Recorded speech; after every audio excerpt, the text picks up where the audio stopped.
welcome back to another video. Today I'm going to show you guys how to get your first pull-up. But firstly, what counts as a proper pull-up?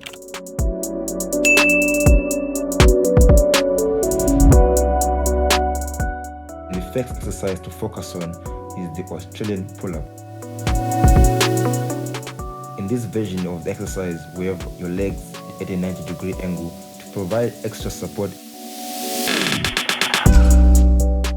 What you want to do is grab the bar with an overhand grip, engage your core, and as well engage your lats and pull up to your chest and slowly control the negative so that you can benefit from both the movement and increasing the time your body is under tension. You can mix up the grip by going to a close grip or going to a wider grip so as to target different sectors of your back. This exercise can be also performed on a pair of gymnastic rings, depending on what you prefer. I personally prefer working on gymnastic rings.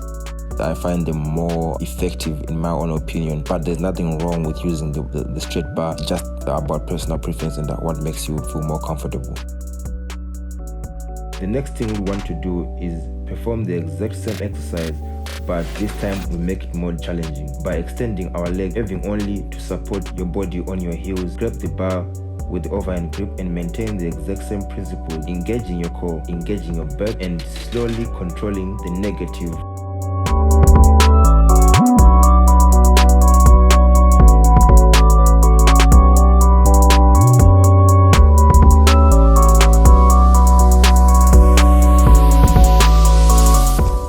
To make the exercise even more challenging, you can reduce the angle at which your body is inclined and perform the exercise with the exact same instructions.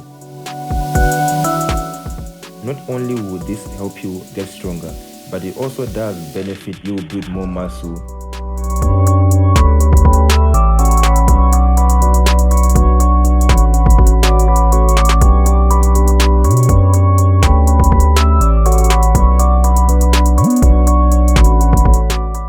Next up, we have the dead hang. This is a very great exercise for increasing your grip strength, and it does also help in developing your forearms. It involves gripping the bar with either an overhand or an underhand grip, hanging on the bar with your feet not touching the ground. The good thing about this exercise is that you can mix it up with different variations to target the core by either performing the tucked knee hang, the single leg tucked knee hang, or the L-sit hang. I recommend you to at least manage to hang for 20 to 30 seconds for beginners and progressively challenge yourself to go up to a minute or even more. We then move on to the bend assisted negative pull-up. This is the part of the pull-up where you lower yourself from the bar, but you have a resistant bend, providing extra support. You start above the bar, pull your shoulder blades together and lower yourself slowly. You need to make sure that you maintain the control of the release from the top part and avoid just dropping off the bar quickly, because it won't help you build muscle or teach your body the sequence of the muscle movement. Make sure to lower yourself down fully to a dead hang with your arms fully extended. We then perform the negative pull-up but without the resistant bend. And this time you're performing the exercise with the exact same principles but with less support to make the exercise more challenging. I strongly advise you not to rush through the exercise. Try to lower yourself as slow as you can. You can even pause at certain intervals to increase the time your muscles are under tension. That way you can build more muscle and help you get used to the movement and the mechanics of the exercise. And last but not least, we have the bend assisted pull-up. This is just an exercise to help you correct your form and understand the whole mechanics of the pull-up exercise. And you can progressively overload yourself in this exercise to get your pull-up by lowering the resistance of the bends that you are using until there's no bend at all and you don't need assistance to perform the exercise. And at that point, you have fully mastered or fully managed to perform the pull-up.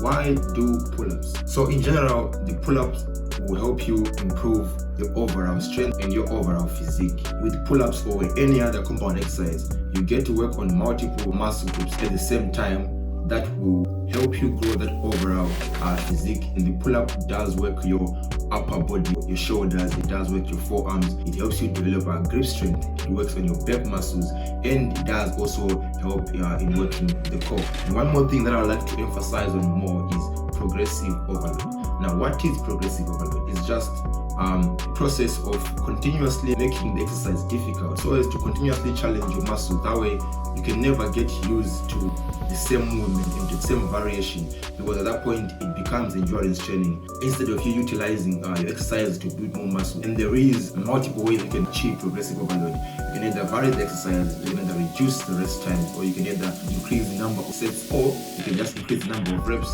It all depends on how you want to progressively overload yourself. But that's one thing that helped me as a beginner, and I believe it would definitely assist in most of you who are trying to maybe like build your physique or trying to grow a wider back, just like I did from pull-ups. It really helped me, and I believe it is a fundamental exercise that most people need to actually really build an aesthetic back. So I highly recommend you guys give this exercise a try. And if you did find the video helpful in some way, or you feel like it will help you or help somebody else, I would massively appreciate if you drop a like, subscribe to the channel if you're new, and we're trying to get 200 subs, and hopefully soon enough we will.